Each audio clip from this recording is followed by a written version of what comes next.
तो दोस्तों आज के इस वीडियो में डिस्कस करने वाला हूँ CDS फर्स्ट 2018 का previous year question paper English का। ठीक है, तो यहाँ पे 120 क्वेश्चन है सभी। तो इस वीडियो में मैं कवर करने की कोशिश करूँगा कि 120 क्वेश्चन पूरे हो जाए। ठीक है, तो आते हैं यहाँ पे पहले क्वेश्चन में क्या करना है, हमने सिनोनिम्स फाइंड आउट करना है। ठीक, जितने भी एक सेंटेंस दिया गया है उसमें एक वर्ड है, उसके नीचे अंडरलाइन किया गया है, तो उनमें से यहाँ पे 4 ऑप्शन दिए गए हैं, तो उनमें से एक वर्ड फाइंड आउट करना है जो अंडरलाइन किया हुआ वर्ड का क्या हो नियरेस्ट मीनिंग। तो पहला क्वेश्चन क्या है यहाँ पे, a truly respectable old man is a right person. तो यहाँ पे सबसे पहले हम यहाँ पे देखते हैं राइप का मीनिंग होता क्या है। राइप का मीनिंग क्या होता है, फुल्ली ग्रोन और मेच्योर। ठीक है, अब यहाँ पे सीनियर दिया गया है, मेच्योर दिया गया है, परफेक्ट और सीजन यहाँ पे ऑप्शन दिए गए हैं। तो इसका करेक्ट आंसर कौन सा बैठता है, इसका करेक्ट आंसर बैठता है मेच्योर। तो दूसरा क्वेश्चन है यहाँ पे हमारा, the soldier repulsed the enemy. ठीक है, यहाँ पे रिपल्स्ड का मीनिंग क्या है, रिपल्स्ड का मीनिंग है कि ड्राइव बैक बाय फोर्स। ठीक है, अब यहाँ पे ऑप्शन में दिया गया है डिफीटेड, डेस्ट्रॉयड, रिजेक्टेड, रिपेल्ड। ठीक है, अब डिफीटेड का मीनिंग तो क्या होता है कि पूरी तरह हार कर देना। ठीक है, defeat to win against someone in a fight, war और कंपटीशन, कि पूरी तरह हार कर देना। ठीक है, अब यहाँ पे दूसरा क्या है, डेस्ट्रॉयड। डेस्ट्रॉयड का मीनिंग क्या है, to damage something so badly that it can not be used. ठीक है, उसके बाद रिजेक्ट का मीनिंग क्या है, रिजेक्ट का है to refuse to accept, use और बिलीव समथिंग और समवन्स। ठीक है, उसके बाद यहाँ पे जो एक रिपेल्ड दिया गया है, रिपेल्ड का मीनिंग क्या है, टू फोर्स समवन और somethings to stop moving towards you और अटैकिंग यू। ठीक है, तो यहाँ पे करेक्ट मीनिंग किसका है, करेक्ट जो नियरेस्ट मीनिंग आता है वो यहाँ पे है आपका रिपेल्ड। अगला क्वेश्चन देखते हैं हम।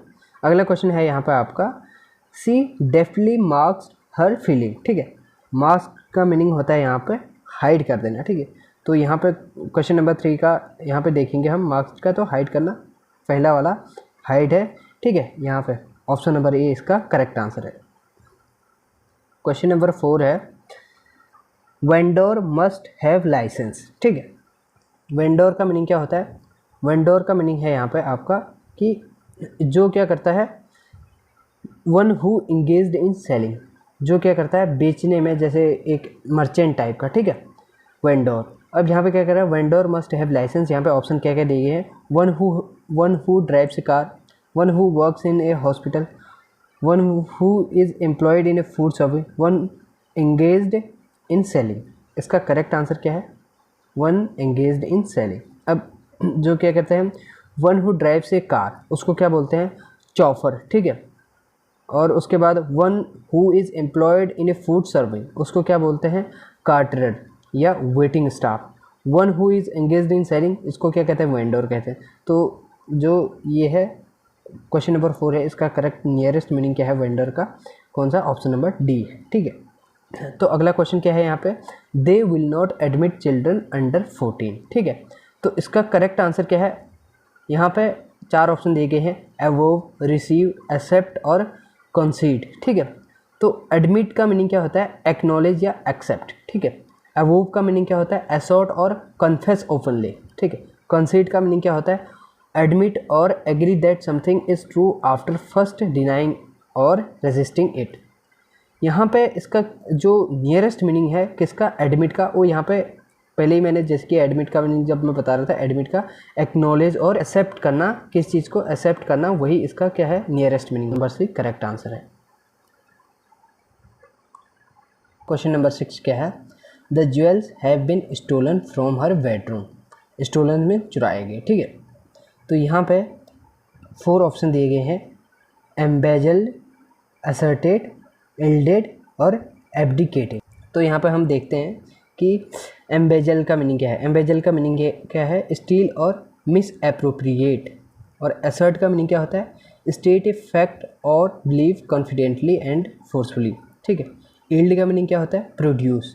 और एब्डिकेट का मीनिंग क्या होता है, रिजाइन या डिजाउन। ठीक है, तो यहाँ पे नियरेस्ट मीनिंग जो होता है स्टोलन का। ठीक है, यहाँ पे क्या है, option number A correct answer है, इम्बेजल्ड। इम्बेजल्ड का मीनिंग क्या होता है, स्टील और मिस एप्रोप्रिएट। ठीक है, क्वेश्चन नंबर 7 क्या है, the soldier showed an exemplary courage. ठीक है, तो इसका करेक्ट आंसर क्या है, इसका करेक्ट आंसर है, पहले हम ऑप्शन देख लेते हैं। ऑप्शन है यहाँ पे फ्लाउड, फॉल्टी, आइडियल और बॉयस्टेरियर। ठीक है, तो यहाँ पे एग्जाम्पलरी का मीनिंग क्या होता है? एग्जाम्पलरी का मीनिंग होता है serving as a desirable model, ठीक है, serving as a desirable model या आइडियल, ठीक है, आइडियल। उसके बाद फ्लॉड का मीनिंग क्या होता है? फ्लॉड जो यहाँ पे ऑप्शन दिया गया है ऑप्शन नंबर ए, फ्लॉड का मीनिंग होता है हैविंग और कैरेक्टराइज्ड बाय फंडामेंटल वीकनेस और इम्परफेक्शन, ठीक है। उसके बाद बोस्टेरियस का मीनिंग क्या होता है? बोस्टेरियस का मीनिंग होता है नॉइजी या एनर्जेटिक या चेयरफुल, ठीक है। उसके बाद यहाँ पे आइडियल एक आदर्श होता है, ठीक है, जो कि एग्जाम्पलरी का एक नियरेस्ट मीनिंग है। तो यहाँ पर करेक्ट आंसर क्या हो गया? Ideal, option number C correct answer हो गया। नंबर 8 है they serve food after the dinner, ठीक है। सर्व का मतलब क्या होता है? एक ऑफर करना। यहाँ पे सीधे सीधे आप चूज कर सकते हैं ऑफर वाले ऑप्शन को, ठीक है। असिस्टेड है, ऑब्लाइज है, वेटेड है, ऑफर है, ठीक है। अब यहाँ पे हम देखते हैं कि जो असिस्टेड का मीनिंग क्या है, ठीक है। असिस्टेड का मीनिंग होता है हेल्प, ठीक है, मदद करना, ठीक है। ऑब्लाइज्ड का मीनिंग होता है मेक लीगली और morally bound to do something, मतलब लीगली किसी चीज़ को करने के लिए बाउंड करना, ठीक है। उसके बाद यहाँ पे जो क्या वेटेड का मीनिंग क्या होता है कि इंतज़ार करना। ऑफर्ड का मीनिंग क्या होता है कि ऑफर करना, जैसे क्या करना, सर्व करना। तो इसका करेक्ट आंसर क्या है? Option number D. Question number 9 क्या है? The committee should recommend his name to the government. Committee ने क्या करना चाहिए कि उसका नाम सरकार को रिकमेंड करना चाहिए, ठीक है। तो यहाँ पे इसका करेक्ट आंसर आता है आपका, पहले तो ऑप्शन देख लेते हैं, प्रेज, एडवाइस, काउंसिल, सजेस्ट, ठीक है। तो यहाँ पे इसका करेक्ट आंसर तो है सजेस्ट, ठीक है। The committee should suggest his name to the government, ये भी यहाँ पे क्या हो जा रहा है? फिट बैठ जा रहा है। तो यहाँ पे सजेस्ट इसका करेक्ट आंसर है। और यहाँ पे आप देख सकते हैं कि जो रिकमेंड का मीनिंग क्या होता है? रिकमेंड होता है एडवाइस और सजेस्ट, ठीक है। और काउंसिल का मीनिंग क्या होता है? Recommend a course of action, give advice to someone, या किसी को एडवाइस देना, ठीक है, काउंसिल करना, ठीक है। उसके बाद यहाँ पे तभी यहाँ पे जो सजेस्ट है ये यहाँ पे करेक्ट आंसर आता है, ठीक है। नंबर 10 है can medicine save us from death. तो यहाँ पे कितने दिए गए हैं? सेव का यहाँ पे नियरेस्ट मीनिंग देखना है हमने। ऑप्शन नंबर ए है हाइड है, रेस्क्यू है, प्रोटेक्ट है, लिबरेट है, ठीक है। तो यहाँ पे इसका करेक्ट आंसर क्या होना चाहिए? आप वैसे भी कॉमन सेंस लगा सकते हैं, हाइड नहीं हो सकता है, रेस्क्यू नहीं हो सकता है, प्रोटेक्ट हो सकता है, ठीक है, liberate, protect, option number C इसका करेक्ट आंसर है। तो यहाँ पे अब क्या करना है हमने? Ordering of words in a sentence. तो यहाँ पे एक बहुत सारे सेंटेंस है, 3-4 सेंटेंस है, PQRS करके यहाँ पे दिया गया है, पैरा जंबल टाइप के यहाँ पे सेंटेंस है, तो इनको अरेंज करना है अच्छे से। क्वेश्चन नंबर 11 देखते हैं हम। यहाँ पे इसका करेक्ट आंसर क्या है? ऑप्शन नंबर सी, ठीक है। फ्रॉम द वेरी बिगनिंग, उसके बाद P द ब्रिटिश मैन्युफैक्चर, उसके बाद R were Julius of the, उसके बाद क्या है? Q popularity of Indian textile. ये यहाँ पे क्या हो रहा है? एक अरेंज फॉर्म में आ गया, ठीक। तो ऑप्शन नंबर सी इसका सही आंसर है। क्वेश्चन नंबर 12 का क्या है? क्वेश्चन है इसका करेक्ट आंसर क्या है? इसका करेक्ट आंसर है आपका ऑप्शन नंबर ए, ठीक है, PRSQ, ठीक है। तो यहाँ पर आप चेक कर सकते हैं P dress fashion change and light cotton, उसके बाद PR textile vegan to replace, उसके बाद S द कोर्स वुलेंस, उसके बाद Q of the English. Question number 13 है आपका put pressure on their government Indian goods in England the British manufacture to restrict and prohibit. तो इसका correct answer क्या है? इसका करेक्ट आंसर है ऑप्शन नंबर सी, ठीक है, RPSQ। R यहाँ से स्टार्ट कैसे हो रहा है? द ब्रिटिश मैन्युफैक्चर, उसके बाद the British manufacture put pressure on their government, उसके बाद S to restrict and prohibit Indian goods in England. Question number 14 है however still held their own in foreign markets in spite of these laws Indian silk and cotton textile। तो इसका correct answer है option number D. Option number D देखते हैं हम क्या है। Option number D में आर कौन सा है? In spite of these laws, ठीक है, उसके बाद पी हाउ है, उसके बाद S Indian silk and cotton textile, उसके बाद Q still held their own in foreign market. Question number 15 में क्या दिया है? And it led to rapid, इसको आप पढ़ लेना, ठीक है। उसके बाद यहाँ पे जो ऑप्शन दिए गए हैं ऑप्शन ABCD, इसमें से कौन सा सही है? इसका करेक्ट है आपका यहाँ पे ऑप्शन नंबर सी, ठीक है, QRSP, ठीक है, QRSP।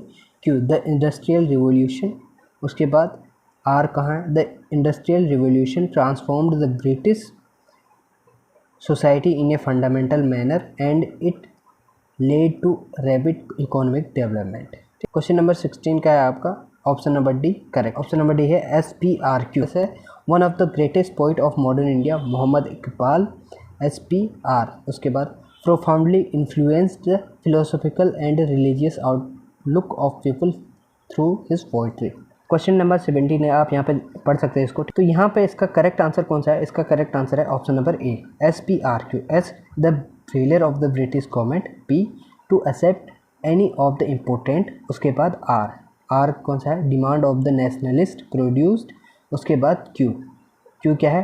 डिल्यूजनमेंट। क्वेश्चन नंबर 18 है, इसको भी आप पढ़ सकते हैं यहाँ पे। उसके बाद इसका करेक्ट आंसर क्वेश्चन नंबर 18 का ऑप्शन नंबर डी, ठीक है, QRPS। Q the rise of our modern Japan after 1868, उसके बाद P showed that a backward, ठीक है, उसके बाद S Asian country could develop itself without western control. उसके बाद क्वेश्चन नंबर 19 है, यहाँ पर आप देख सकते हैं इसका करेक्ट आंसर है क्वेश्चन नंबर 19 का ऑप्शन नंबर बी, SPR। यहाँ पे S Vivekananda condemned the caste system, उसके बाद P and the current Hindus emphasis, उसके बाद R और रिचुअल सेरेमनीज एंड सुपरस्टिशंस, उसके बाद Q and argue the people to imbibe the spirit of free thinking. Question number 20, mister John who was hardly 6 months old, Charles as his son adopted. तो इसका correct sequence इसका कौन सा है? Correct sequence है आपका option number A, SQRP। Mister Johns adopted Charles, उसके बाद R as his son who was hardly 6 months old. तो अब यहाँ पे हमारा है फिल इन द ब्लैंक्स। अब यहाँ पे कुछ सेंटेंस हैं, वहाँ पे कुछ ब्लैंक्स दिए गए हैं, वहाँ पे हमने जो ये ऑप्शन दिए गए हैं हमें वो यहाँ पे फिलअप करने हैं, जो भी सही सा होगा, ठीक है। तो यहाँ पे क्वेश्चन नंबर 21 है, in the face of the overwhelming mass of evidence against him we can not, blank दिया गया है, हिम ऑफ द क्राइम, ठीक है। तो यहाँ पे बात हो रही है कि किसी के खिलाफ हमारे पास पूरे सबूत हैं, ठीक है, पूरे एविडेंस है, तो हम उसे क्या नहीं कर सकते? क्राइम से क्या नहीं कर सकते? पनिश नहीं कर सकते। ये तो गलत, ये तो बिल्कुल अपोजिट हो गया, ठीक है। एब्जॉल्व का मीनिंग क्या होता है? एब्जॉल्व का मीनिंग होता है डिक्लेयर फ्री फ्रॉम गिल्ट, ठीक है। किसी ने कोई क्राइम किया है तो उसके जो क्राइम है उससे उसको फ्री कर देना, ठीक है। तो यहाँ पे ये करेक्ट आंसर है इसका, ठीक है, ऑप्शन नंबर बी इसका सही आंसर है, एब्जॉल्व। तो यहाँ पे क्वेश्चन नंबर 22 है, आई hope that the rain will blank, उसके बाद फॉर आवर पिकनिक टुमारो। तो यहाँ पे ऑप्शन दिए गए हैं keep off, put off, setback, stay out. तो कीप ऑफ का मीनिंग यहाँ पे होता है ऑफ बैड वेदर या fail to occur. Put off का मीनिंग क्या होता है? अन ऑफ फुटिंग और अनप्लीजेंट क्वालिटी और फीचर, ठीक है। सेटबैक का मीनिंग क्या होता है? ये रिवर्सिबल और चेक इन प्रोग्रेस, ठीक है। तो यहाँ पे इसका करेक्ट आंसर क्या है? कीप ऑफ, जो यहाँ पे एक सुइटेबल बैटर है, ठीक है। तो यहाँ पे I hope that the rain will keep off for our picnic tomorrow, ये यहाँ पे करेक्ट सीक्वेंस होगा, ठीक है। क्वेश्चन नंबर 23 क्या है, after the marathon some of the competitors felt completely, यहाँ पे ब्लैंक दिया गया है, cut up, done in, done out, run out. यहाँ पे 4 ऑप्शन दिए गए हैं। यहाँ पे कट अप का मीनिंग क्या होता है? टू बी अपसेट, मतलब दुखी होना, ठीक है। डन इन का मीनिंग होता है एक्सट्रीमली टायर्ड, और डन आउट यहाँ पे जो ये फ्रेज़ दिया गया है ये वैलिड फ्रेज़ नहीं, ठीक है। डन आउट कोई फ्रेज़ नहीं होता ये। रन आउट का मीनिंग क्या होता है कि टू फिनिश, किसी चीज़ को मतलब एक पीरियड के अंदर पूरा कर देना, ठीक है, किसी काम को एक पीरियड के अंदर पूरा कर देना, ठीक है। अब यहाँ पे बात किस बात की हो रही है कि मैराथन की बात हो रही है, ठीक है। तो मैराथन में जैसे कोई कभी मैराथन होती है, जो कम्पिटिटर्स होते हैं, जो पूरी मैराथन कंप्लीट हो जाएगी तो उसके बाद उनको क्या फील होगा कि क्या होगा? एक्सट्रीमली टायर्ड, मतलब थके हुए, बहुत ज़्यादा थका हुआ फील करेंगे जो मैराथन में कंप्लीटर्स होंगे। तो इसका करेक्ट आंसर क्या है? डन इन जो फ्रेज है ये यहाँ पर करेक्ट आंसर है, ठीक है। ऑप्शन नंबर बी करेक्ट है इसका, ठीक है। तो यहाँ पर क्वेश्चन नंबर 24 क्या है? स्कार्सली, यहाँ पर ब्लैंक दिया गया है। The teachers enter the class when he heard the noise, ठीक है। तो यहाँ पे क्या होता है? स्कार्सली एक नेगेटिव वर्ड होता है, ठीक है, इसका मीनिंग नेगेटिव निकालता है, ठीक है। Whenever a sentence begins with negative adverbial phrases like scarcely, hardly, no sooner, etc. इसमें क्या होता है कि जब कभी ये scarcely हो गया, hardly हो गया, no sooner, ऐसे वाले वर्ड यूज़ होते हैं, ठीक है। ऐसे वाले वर्ड जब यूज़ होते हैं तो इसका मीनिंग क्या होता है? नेगेटिव ही होता है। तो जो भी इसमें क्या होता है, पूरे सेंटेंस में जो भी वर्ब होता है वो क्या होता है? सब्जेक्ट से पहले यूज़ होता है, ठीक है। सब्जेक्ट से पहले वर्ब यूज़ होता है, फिर ये जो स्कार्सली, हार्डली और नो सूनर ये एडवर्ब के रूप में यूज़ होते हैं, ठीक है। तो यहाँ पे जो वर्ब होगा वो हमेशा क्या होता है, यूजुअली हम ज़्यादातर कौन सा यूज़ करते हैं, हैड यूज़ करते हैं, ठीक है। स्कार्सली, हार्डली हैड, जैसे स्कार्सली हैड, नो सूनर है, इस तरीके से हम हैड को ज़्यादातर यूज़ करते हैं, ठीक है। तो यहाँ पर करेक्ट आंसर क्या है, करेक्ट आंसर है option number C, scarcely had the teachers entered the class when he heard the noise. यहाँ पे अगला क्वेश्चन है 25, I do not think he will ever blank दिया गया है the shock of his wife death. तो यहाँ पे 4 ऑप्शन दिए गए हैं, get by, get off, get through, get over, ठीक है। तो यहाँ पे सेंटेंस में क्या हो रहा है कि क्या शो हो रहा है, जो हम सेंटेंस पढ़े उससे का क्या मीनिंग निकल गया, आई do not think he will ever, मैं नहीं सोचता कि उसकी बीबी के डेथ के बाद वो कभी क्या हो पाएगा, यहाँ पे हमने ब्लैंक में वो फिल करना है।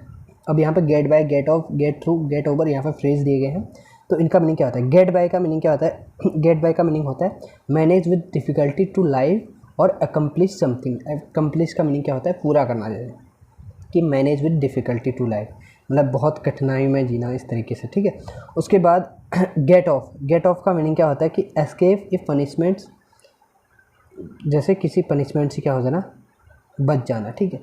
उसके बाद गेट थ्रू का मीनिंग क्या होता है, गेट थ्रू का मीनिंग होता है सक्सीड, मतलब किसी चीज़ में सफल हो जाना या इस तरीके से, ठीक है। गेट ओवर का मीनिंग क्या होता है, रिकवर या ओवरकम, ठीक है। तो यहाँ पे रिकवर, ठीक है, अपने शौक से वो क्या नहीं हो पाएगा, कभी रिकवर नहीं हो पाएगा। इसका आंसर क्या है, option number D correct answer है, I do not think he will ever get over the shock of his wife death. तो यहाँ पे क्वेश्चन नंबर 26 है, it is no use in crying over, ठीक है। ये यहाँ पे एक फ्रेज़ है, इसको कंप्लीट करना है, ब्लैंक दिया गया है, इसको कंप्लीट करना है।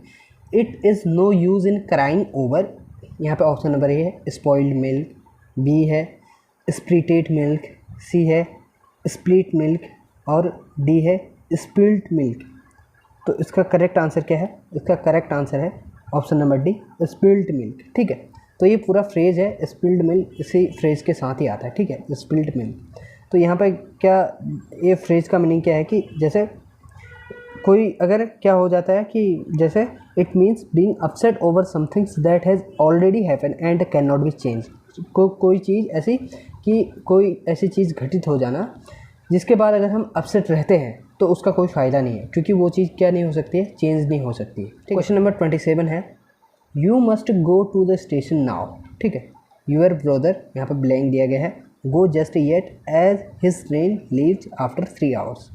तो यहाँ पे इसका करेक्ट आंसर क्या है, इसका करेक्ट आंसर यहाँ पे है आपका ऑप्शन नंबर डी नीडेंट, ठीक है।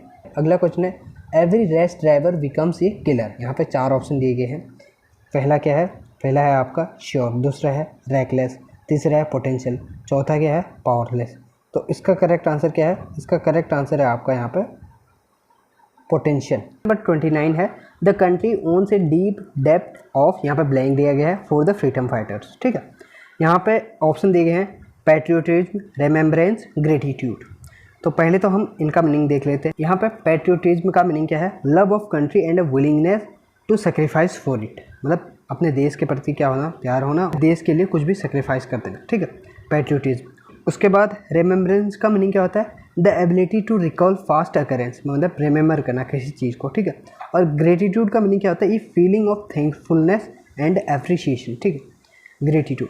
तो यहाँ पे एक जो सूटेबल जो यहाँ पे जो ऑप्शन है वो कौन सा है, ऑप्शन नंबर डी है ग्रेटिट्यूड, ठीक। The country owns a deep depth of gratitude for the freedom fighters. Question number 30 क्या है, क्वेश्चन नंबर 30 है, the whole lot of young man was very enthusiastic but your friend alone was, ठीक है। तो यहाँ पे option दिए गए हैं क्वेरलसम, ए वेट ब्लैंकेट, उसके बाद है स्लीपी, ठीक है। तो यहाँ पे बता रहे हैं सेंटेंस में कि सभी क्या है, कि सभी होल यंग मैन क्या है कि सभी एंथुजियास्टिक हैं, लेकिन आपका ही एक दोस्त है जो क्या है यहाँ पे, इसका हम देखते हैं कि इसका मीनिंग क्या हो सकता है। इसका मीनिंग क्या हो सकता है, इसका एक फ्रेज है यहाँ पे, ये वेट ब्लैंकेट, इसका मीनिंग क्या होता है, कोई ऐसा व्यक्ति जो दूसरे के इंजॉय को क्या करे, बिल्कुल ही क्या कर दे, स्पॉइल कर दे, ख़राब कर दे, ठीक है। तो यहाँ पर ये वेट ब्लैंकेट जो एक फ्रेज है, यहाँ पर एक करेक्ट आंसर आएगा इसका, तो ऑप्शन नंबर सी यहाँ पे। तो अब यहाँ पे हम आ गए हैं एंटोनिम्स पे, ठीक है। अब हमने यहाँ पे जो भी एक अपोजिट मीनिंग होता है, यहाँ पे सेंटेंस दिया गया है, सेंटेंस में एक वर्ड है जिसके नीचे अंडरलाइन किया गया है, तो इनमें से उस वर्ड का यहाँ पे हमने ऑपोजिट मीनिंग देखना है, ठीक है। तो क्वेश्चन नंबर 31 है, it was a mystery as to where the young girl had acquired such in new lip. नेव का मीनिंग क्या होता है? नेव का मीनिंग होता है यहाँ पे आपका इनोसेंट, ठीक है, इनोसेंट। ऑप्शन नंबर डी वैसे ही यहाँ पे क्या हो गया? कट हो गया। और क्रेडुलस का मीनिंग क्या होता है? क्रेडुलस का मीनिंग होता है having a sowing to create a readiness to believe things, ठीक है। और चाइल्ड लाइक क्या होता है? एक बचपना टाइप का, ठीक है, चाइल्ड लाइक। यहाँ पे वाइज का मीनिंग क्या होता है? बुद्धिमान, ठीक है। तो इनोसेंट का अपोजिट क्या हो गया? वाइज, ठीक है। नेव का अपोजिट क्या हो गया? वाइज। तो वाइज यहाँ पे करेक्ट आंसर है, ठीक है। तो अगला क्वेश्चन देखते हैं हम, क्वेश्चन नंबर 32। क्वेश्चन नंबर 32 क्या है? It's the only treatment suitable for cancer, ठीक है, सुटेबल। तो यहाँ पे ऑप्शन कौन कौन से दिए हैं? इनसफिशिएंट और इम्पर्टिनेंट, उसके बाद बेफिटिंग और कॉन्जेनियल, ठीक है। तो यहाँ पे करेक्ट आंसर क्या है? करेक्ट आंसर हम देखते हैं, उससे पहले इनका मीनिंग देख लेते हैं, ठीक है। सूटेबल, सूटेबल का मीनिंग क्या होता है? सूटेबल एक्सेप्टेबल, जो चीज़ एक्सेप्टेबल है, ठीक है, या अप्रोप्रिएट, जो कोई चीज़ उचित है, ठीक है। इनसफिशिएंट का मीनिंग क्या होता है? Not in required amount. Impertinent का मीनिंग क्या होता है? रूड, ठीक है। बेफिटिंग का मीनिंग क्या होता है? अप्रोप्रिएट टू द ओकेजन, ठीक है। और कॉन्जेनियल का मीनिंग क्या होता है? लाइक माइंडेड या कंपैटिबल, ठीक है। तो इसका करेक्ट आंसर क्या है? इम्पर्टिनेंट, ठीक है। इम्पर्टिनेंट का मीनिंग क्या बताया था? रूड बताया था, ठीक है। एक सूटेबल और इम्पर्टिनेंट, सूटेबल जो उचित है, रूड क्या है? एक अनुचित है। क्वेश्चन नंबर 33 है, some of the criticism which they had to put up were very unfair, ठीक है। तो इसका करेक्ट आंसर क्या है? करेक्ट आंसर देखने से पहले इसका मीनिंग देख लेते हैं। क्रिटिसिज्म का मीनिंग क्या होता है? The act of passing harsh judgement. क्या होता है? स्कोल्ड मतलब टू क्रिटिसाइज एंग्रीली, मतलब किसी को डांटना। स्कोल्ड मीन्स क्या होता है? डांटना होता है। स्कॉन का मतलब क्या होता है? स्कॉन का मतलब होता है मजाक उड़ाना किसी का, मॉक, ठीक है, मॉक मतलब मजाक उड़ाना, ठीक है। और एप्रिशिएशन, एप्रिशिएशन का मीनिंग होता है कॉग्निशन या रेस्पेक्ट करना किसी चीज़ का, या बढ़ावा देना, एप्रिशिएशन करना, एप्रिशिएट करना, ठीक है। तो यहाँ पे जो एप्रिशिएशन है, जैसे क्रिटिसिज्म मतलब किसी चीज़ को क्रिटिसिज्म करना या रोकना, इस तरीके का है। और एप्रिशिएशन का मीनिंग क्या है? एप्रिशिएशन का मीनिंग होता है रिकॉग्निशन या रेस्पेक्ट करना। तो इसका ये करेक्ट आंसर होगा, ठीक है। क्वेश्चन नंबर 34 है, I would beg of all friends not to rush to Birla house, not try to disappoint me और बी एंशियस अबाउट मी, ठीक है। तो यहाँ पर इसका एंशियस का मीनिंग क्या है? इसका मीनिंग देखने के लिए सबसे पहले हम जो ऑप्शन दिए गए हैं उनका मीनिंग देखते हैं, ठीक है। एंशियस का वैसे मीनिंग होता है वरीड, किसी के बारे में चिंतित रहना, मतलब चिंता करना, ठीक है, वरीड। अब सर्टेन, सर्टेन का मीनिंग क्या होता है? अनक्वेश्चनेबल। कंपोज्ड का मीनिंग होता है काम या शांत, ठीक है। और केयरलेस का मीनिंग क्या होता है? केयरलेस का मीनिंग होता है इरिस्पॉन्सिबल। और हीडलेस, हीडलेस का मीनिंग क्या होता है? Showing a lack of care of attention, ठीक है, एक केयरलेस ही टाइप का हुआ, ठीक है। तो इसका करेक्ट आंसर क्या है? कंपोज्ड। कंपोज्ड का मीनिंग होता है काम, ठीक है। क्वेश्चन नंबर 35 है, it could not have been expected that which much a bent of mind of the people there should have been much activity for the cultivation of the physical science in the part of the world, ठीक है। तो यहाँ पे activity का opposite देखना है। Activity का meaning क्या होता है? एक्टिविटी का मीनिंग होता है the conditions in which things are happening और बीइंग डन, ठीक है। और डोमेन का मीनिंग क्या होता है? डोमेन का मीनिंग होता है यहाँ पे स्टेट ऑफ इनएक्टिविटी, ठीक है। और इंडोलेंस का मीनिंग क्या होता है? लेजीनेस। तो इसका जो एक करेक्ट मीनिंग है, करेक्ट अपोजिट मीनिंग कौन सा है? ये है इंडोलेंस। इंडोलेंस का मीनिंग क्या होता है? लेजीनेस, ठीक है। Princess charming was the centre of the attraction today, ठीक है। चार्मिंग का यहाँ पे अपोजिट ढूंढना है हमने, ठीक है। तो यहाँ पे चार्मिंग का मीनिंग होता है वेरी प्लीजेंट और अट्रैक्टिव, जिसे देखकर हमें बहुत ज़्यादा खुशी मिले, ठीक है, और बहुत ज़्यादा अट्रैक्टिव। तो यहाँ पे ऑप्शन है इंचांटिंग, हाइपोटिक, रिपल्सिव, फैसिनेटिंग, ठीक है। फैसिनेटिंग तो इसी का सिनोनिम्स हो गया चार्मिंग का है। तो यहाँ पे इंचांटिंग का मीनिंग क्या है? इंचांटिंग का मीनिंग क्या है? डिलाइटफुली, चार्मिंग और अट्रैक्टिव, ये भी इसी का मीनिंग होगा। हाइपोटिक का मीनिंग क्या होता है? इरेसिस्टिबल, ठीक है। रिपल्सिव का मीनिंग क्या होता है? डिस्गस्टिंग। तो रिपल्सिव यहाँ पे इसका करेक्ट अपोजिट है चार्मिंग का, ठीक है। तो रिपल्सिव का मीनिंग यहाँ पे क्या होगा? डिस्गस्टिंग, जो बहुत भद्दा हो, ठीक है। क्वेश्चन नंबर 38 क्या है? Macbeth is an abominable figure, ठीक है। एबोमिनेबल का यहाँ पे हमने क्या करना है? अपोजिट फाइंड आउट करना है, ठीक है। एबोमिनेबल का मीनिंग होता है यहाँ पे हेटफुल, ठीक है, घृणित वाला, हेटफुल। एबोमिनेबल का मीनिंग क्या होता है? हेटफुल, ठीक है। यहाँ पे एवोरेंट दिया है और रिपग्नेंट दिया है और रेपुटेबल दिया है और एक अट्रैक्टिव दिया है। तो यहाँ पे इसका अपोजिट मीनिंग तो हमें वैसे मिल गया है अट्रैक्टिव, ठीक है। अट्रैक्टिव एक होता है जो हमने एबोमिनेबल का यहाँ पे मीनिंग देखा था, उसका मीनिंग क्या होता है, हेटफुल होता है। और अट्रैक्टिव का मीनिंग क्या होता है, बहुत ज़्यादा आकर्षित, ठीक है। तो यहाँ पे अट्रैक्टिव इसका करेक्ट अपोजिट मीनिंग है, ठीक है। तो यहाँ पे इसका मीनिंग भी देख लेते हैं। एफोरेंट का मीनिंग क्या होता है, डिस्गस्टिंग, इसी का सिनोनिम्स हो गया।